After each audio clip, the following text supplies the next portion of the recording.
నమస్తే, welcome to Y news. నేను పుష్ప.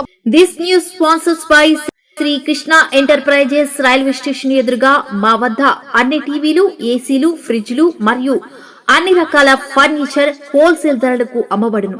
ఈ కృష్ణ ఎంటర్ప్రైజెస్ కు విచ్చేయండి. రైల్వే స్టేషన్ ఎదురుగా, main road, Tuni. Proprietor Tamarana Satyanarayana. ప్రజలకు మెరుగైన మౌలిక వసతులు అందించాలనే లక్ష్యంతో నర్సీపట్నం 12వ వార్డులో 15వ ఫైనాన్స్ కమిషన్ మరియు విఎంఆర్డీఏ నిధులు 89.69 లక్షల వ్యయంతో చేపట్టిన 13 అభివృద్ధి పనులు పూర్తయ్యాయి. ఈ సందర్భంగా విస్తృత స్థాయిలో పూర్తయిన అభివృద్ధి పనులకు శాసనసభ స్పీకర్ చింతకాయల అయ్యన్న పాత్రుడు సతీమణి చింతకాయల పద్మావతి కొబ్బరికాయలు కొట్టి శిలా ఫలకాలను ఆవిష్కరించారు. ఈ సందర్భంగా వార్డు మహిళలు ఆమెకు హారతులతో ఘన స్వాగతం పలికారు. ప్రారంభోత్సవం అనంతరం స్థానిక రామాలయం వినాయకుడి ఆలయంలో ఆమె ప్రత్యేక పూజలు నిర్వహించారు. అనంతరం వార్డులో విస్తృతంగా పర్యటిస్తూ ప్రజల సమస్యలు అడిగి తెలుసుకున్నారు. ఆ సమస్యల పరిష్కారానికి మున్సిపాలిటీ అధికారులు, సచివాలయ సిబ్బందితో అక్కడికక్కడే చర్చించారు.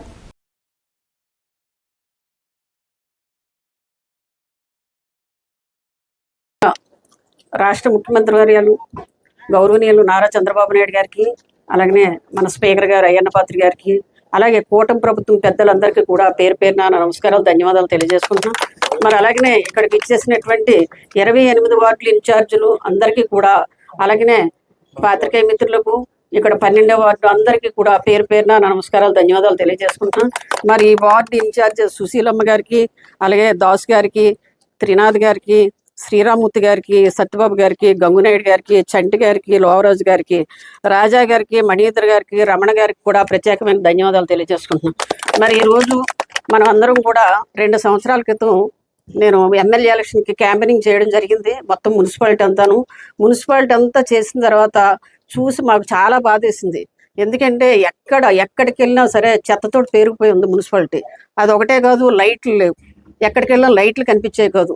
ఇవన్నీ వీధి దీపాలు లేని పరిస్థితి కూడా చూసాం మనం. అంధకారణ్యంలో ఉంది నర్సీపట్నం అని చెప్పి బాధపడ్డాం. అలాగనే ఎక్కడైతే ఇబ్బందిగా ఉందని చెప్పి రోడ్లు కానీ, ఈ డ్రైన్స్ కానీ, కల్వర్ట్స్ కానీ ఎక్కడెక్కడ మనం చేయలేదని చెప్పి మీరు రాసుకొని అయ్యన్న పాత్రి గారు కూడా ఇవ్వడం జరిగింది. ఇచ్చిన వెంటనే మనం కూటమి ప్రభుత్వం వచ్చి 2 సంవత్సరాలు అయింది. అక్కడ సీఎం గారు చంద్రబాబు నాయుడు గారు రావడం, అదేవిధంగా ఇక్కడ అయ్యన్న పాత్రి గారిని మీరు గెలిపించుకోవడం ఒక విధంగా అదృష్టంగా నేను భావిస్తున్నాను. గెలిపించుకోకపోయి ఉంటే మళ్ళీ 10-20 సంవత్సరాలు వెనక్కిపోయి ఉండేవాళ్ళు. అలాంటిది లాస్ట్ గవర్నమెంట్ మనం చేసిన దానికి 10 సంవత్సరాలు వెనక్కిపోయి ఉన్నాం అభివృద్ధిలో. మరి అలాంటిది ఈ రోజు అయ్యన్న పాత్రి గారు గెలిచిన తర్వాత ఎక్కడ ఏం కావాలని ఆయనే గ్రహించి, నేను తిరిగిన వార్డులు ఇలా ఉన్నాయి, మీరు తిరిగిన వార్డులు ఎక్కడెక్కడ ప్రాబ్లమ్స్ ఉన్నాయని చెప్పడం జరిగింది. మరి అందరూ కూర్చొని మేము మాట్లాడుకొని, ఇక్కడ ఒక మాట కూడా అన్నారు పాత రోజుల్లో ఎమ్మెల్యే ఎలక్షన్లో, అయ్యన్న పాత్రి గెలిస్తే 4 ఎమ్మెల్యేలు అన్నారు. మేము 4 ఎమ్మెల్యేలు కాదు, 4 సేవకులు. మేము ఎప్పుడు సేవ చేసుకుంటున్నాం తప్ప ప్రజలకి ఏ రోజు కూడా ఎవరిని కూడా మేమేమి కూడా ఇబ్బంది పెట్టలేదు. మేము సేవ చేసుకుంటున్నాం. 4 కూడా ప్రతి ఒక్కరూ, నా కొడుకులు 2, నేను, అయ్యన్న పాత్రి గారు తిరుగుతూ ఎక్కడ ప్రజలకు ఇబ్బంది ఉందో అక్కడ మేము వాళ్తాం తప్ప, అంతేకాని సేవ చేసుకున్నటువంటి మనుషుల్ని మా కుటుంబం అటువంటిది. అలాంటిది మీరు అందరూ గ్రహించారు, నేను చెప్పవలసిన పని కాదు. ఈ సందర్భం కాబట్టి ఆ రోజు అన్నారు కాబట్టి ఆ మాట కూడా చెప్పవలసి వచ్చింది. మరి అలాంటిది మున్సిపాలిటీ మనం గెలిచిన తర్వాత 3 సంవత్సరాలు 4 నెలలు మేము కూడా కౌన్సిలర్లుగా అక్కడ ఉండడం జరిగింది. ఒక పని కూడా మేము చేయించుకోలేకపోయాం. వెంటనే అయ్యన్న పాత్రి గారు గెలిచిన వెంటనే 29 రోజుల్లో 4,11 లక్షలు విఎంఆర్డీఏని తెచ్చి 28 వార్డులు కూడా ఏమైనా రోడ్లు కానీ ఏమైనా అవసరం ఉంటే ఇవ్వండి అని కూడా చెప్పడం జరిగింది. దాంతోపాటు ఈ రోజు 32 కోట్లు పెట్టి మన నర్సీపట్నం అభివృద్ధి కార్యక్రమాలు చేసుకున్నాం. అది ఒకటే కాదు, మనం ఇంచుమించుగా 242 కోట్లతో అభివృద్ధి చేసుకున్నాం మన నర్సీపట్నం 2 సంవత్సరాలకు. నేను చెప్పేది ఆ 2 సంవత్సరాలు 185 కోట్లు ఇంటింటి కొళాయి త్రాగునీరు గురించి అని కూడా 185 కోట్లు తేవడం జరిగింది. కొళాయి పాత రోజుల్లో అయితే, పాత గవర్నమెంట్లో అయితే రోడ్లు తవ్వేసి పూడ్చకుండా అలా వదిలేసిన కూడా ఈ రోజు మనం రోడ్లు తయారు చేసి ఇవన్నీ చేసిన కార్యక్రమం తలపెట్టాం. ఈ రోజు 189 రోడ్లు మన నర్సీపట్నం మున్సిపాలిటీలో ఓపెన్ చేసుకుంటాం. వారం రోజులు పెట్టి మేము తిరుగుతున్నాం. 189 రోడ్లు కంప్లీట్ అయిన రోడ్లు మనం తయారు చేసుకొని ఓపెనింగ్ చేసుకుంటాం. అంటే సామాన్యమైన విషయం కాదు. 2 సంవత్సరాల్లో ఇంత అభివృద్ధి అనేది రాష్ట్రంలోనే లేదు. ఫస్ట్ మున్సిపాలిటీ మంది. అలాంటిది మీరు అందరూ గ్రహించాల్సిన అవసరం ఉంది. మనం వచ్చేసరికి లైట్లు లేవు, అసలు మెయిన్ రోడ్లోనే లైట్లు లేవు. లైట్లు లేని టైంలో 1075 లైట్లు మనం వచ్చిన తర్వాత, మన గవర్నమెంట్ వచ్చిన తర్వాత అయ్యన్న పాత్రి గారు 1075 లైట్లు రిపేర్ చేయించి 700 లైట్లు కొత్త లైట్లు వేశారు. అలాగనే 140 ఎలక్ట్రికల్ పోల్స్ వేశారు.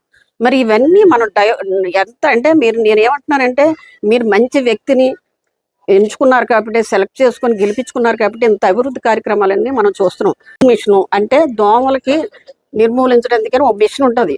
మున్సిపాలిటీ మొత్తం మీద ఒకటే మిషన్ తిరిగేది, అది కూడా తిరిగేది కాదు, ఒక నెల రోజులు తిరిగి పడుకుండేది. అలాంటి దాన్ని మనం చెత్తంతా పెరిగిపోయి ప్రతి వార్డులోనూ ఉంటే ఈరోజు డంపింగ్ యార్డ్కి చెత్తను తరలించిన 2 కోట్ల రూపాయలు అయ్యనపాత్రి గారు తీసుకొచ్చి ఈ చెత్తను తీసుకొచ్చి అక్కడ బలిగట్టం దగ్గర డంపింగ్ యార్డ్ దగ్గర డంప్ చేయడం జరిగింది. మరి అక్కడే ప్రాసెసింగ్ మిషన్ కూడా మొన్ననే 3,05,00,000తోటి పెట్టి కలెక్టర్ గారు వచ్చి ఓపెన్ చేశారు. మరి అది కూడా చేసింది. అన్ని పనులు కూడా 2 సంవత్సరాల్లో ఎవరు కంప్లీట్ చేయలేరమ్మా. అన్ని 1 by 1 చాలా మట్టుకి 80% అంతా టౌన్లో మనం చేసాం. ఇంకా 20% అంటే మన దేవుళ్ళు కాదు, వెంటనే అయిపోవడానికి అవి కూడా ఒకటి పూర్తి చేస్తామని చెప్పి సందర్భంగా తెలియజేసుకున్నాం. మరి ఇటువంటి కానీ ఇవన్నీ కూడా 189 పనులు మనం చేసుకున్నాం మన మున్సిపాలిటీలో. నేను గర్వంగా చెప్పుకోగలుగుతున్నాను. 2 సంవత్సరాలు ఇన్ని పనులు చేసుకొని కూడా మనం అభివృద్ధి చేసుకున్న తప్ప సంక్షేమం గురించి నేను ఎక్కడ అనలేదు. తల్లికి వందనం, అలాగే పెన్షన్ కూడా ఇవ్వడం జరిగింది. పెన్షన్ చంద్రబాబు నాయుడు గారు ఫస్ట్ అన్నారు, నేను ఈ 15 రోజులకి 2,000, రేపు వచ్చే నెలకి 4,000, నేను గెలిచిన వెంటనే 6,000 రూపాయలు ఇస్తానని చెప్పారు. మాట ప్రకారం మీకు ఇచ్చారా లేదా? 6,000 రూపాయలు ఇచ్చారు. అక్కడి నుంచి 4,000 రూపాయలు కూడా కంటిన్యూగా 1వ తారీఖు అవ్వకముందే మీకు ఇస్తున్నారు. పాత రోజులు ఎట్లా ఇచ్చేవారు? 250 అలా పెంచుకుంటూ పోయి 5 సంవత్సరాలకి 3,000 రూపాయలు ఇచ్చారు. కానీ చంద్రబాబు నాయుడు అలాగే మాట ఇచ్చిన తర్వాత మాట తప్పకుండా అలాగే ఇవ్వడం జరిగింది. 4,000 రూపాయలు కూడా ఇవ్వడం జరుగుతుంది. సిలిండర్ గురించి చెప్పారు, 4 నెలలకు ఒక సిలిండర్ అన్నారు, ఆ విధంగానే వచ్చింది. మరి ఇవన్నీ రైతాంగానికి 20,000 అన్నారు, అవి కూడా వస్తున్నాయి. మీరు ఇవన్నీ కూడా గ్రహించాల్సిన అవసరం ఉంది. ఎవరైనా సరే మీరు ఇది ఓట్ల టైం కాదు, ఎలక్షన్ టైం కాదు, విజన్ ఉన్న నాయకుడిని ఎన్నుకుంటే ఫలితాలు ఇలా ఉంటాయని మీకు తెలియజేయడం. ఇన్ని సంవత్సరాలు లేని అభివృద్ధి ఈ రోజు మీరు గుడ్డపిల్లో చూసారంటే అర్థం చేసుకోండి. మీ ఓటు మీ చేతిలో ఉంటుంది, ఎవరిని ఎన్నుకోవాలి మీ ఇష్టం. కానీ విజన్ ఉన్న నాయకుడిని ఎన్నుకుంటే ఫలితాలు ఎలా ఉంటాయని చెప్పడానికి నేను రావడం జరిగింది. దయచేసి మీరు అందరూ గ్రహించాలి.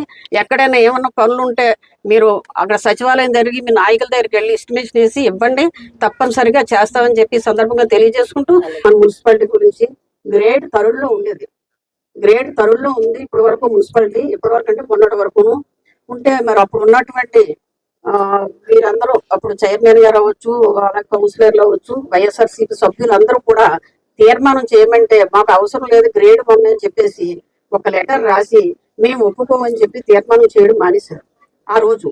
ఎందుకు ఈ మాట చెప్తున్నానంటే అది మళ్ళీ అయ్యన్నపాత్రి గారు గ్రేడ్ 1 తీసుకొచ్చి మొన్నే జీవో తేవడం జరిగింది. మన నర్సీపట్నం గ్రేడ్ 1 మున్సిపాలిటీగా ఈ రోజు ఉంది. గ్రేడ్ 1 మున్సిపాలిటీకి థర్డ్ గ్రేడ్ అనేది తేడా ఏంటంటే ఇప్పటి వరకు కూడా మున్సిపాలిటీ నిధులు తక్కువ ఉంటాయి, ఆ నిధులతో ఎక్కువ డెవలప్మెంట్ చేసుకోలేము. అలాంటిది ఎమ్మెల్యే గారు తెచ్చినటువంటి నిధులతోనే మనం డెవలప్మెంట్ చేసుకుంటాం. కానీ రేపు గ్రేడ్ 1 అంటే రేపు సెంట్రల్ గవర్నమెంట్ నుంచి కానీ స్టేట్ గవర్నమెంట్ నుంచి కానీ ఎక్కువ నిధులు తెచ్చుకొని మా అండర్ గ్రౌండ్ ట్రైన్ కానీ ఇవన్నీ కూడా మనం చేసుకోవడానికి అవకాశం ఉంటుంది. అలాగనే సిబ్బందిని వేసుకోవచ్చు, రకరకాలుగా మనం డెవలప్ చేసుకోవడానికి అవకాశం ఉంది. ఈ సందర్భంగా ఆ ఒక్క విషయం మీకు చెప్పాలని చెప్పాను నేను. Thank you. ధన్యవాదాలు.